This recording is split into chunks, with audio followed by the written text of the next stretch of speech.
তো আমি 47 বিধানসভায়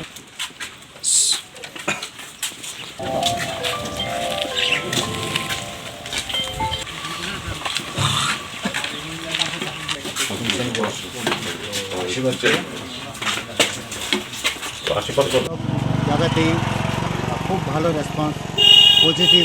ওদের কথাবার্তায় সবাই আমাদের সঙ্গে থাকবে, আমাকে সাপোর্ট করবে। সিপিএম এবং কংগ্রেসের জোটটাকে কিভাবে নিচ্ছেন? আমি ওইটাকে কোনোভাবে মেনে নিচ্ছি না। আমি জানি আমি জয়ী হব এখান থেকে। কোনো প্রভাব পড়বে এই জোটের আমবাসা কেন্দ্রে বা 47 কেন্দ্রে কোনো প্রভাব পড়বে কি মনে করছেন? কোনো প্রভাব পড়বে না। আমরা তৃণমূল কংগ্রেস এখান থেকে জয়ী হবই। কিসের ভিত্তি কইরা সেটা আপনারা প্রচারে নামতেছেন?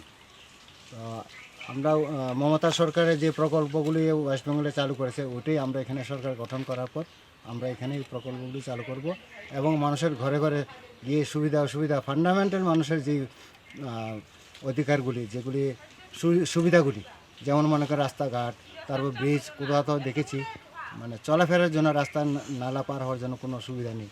তো খুব অসুবিধায় ভুগতেছেন। তো বিজেপি সরকার, অন্যান্য সরকারগুলি দেখেছে সবাই কোনো প্রতিশ্রুতি ওরা পালন করেনি। তাই ওরা সবাই চাইছে তৃণমূল সরকার আসুক এবং সরকার গঠন করুক।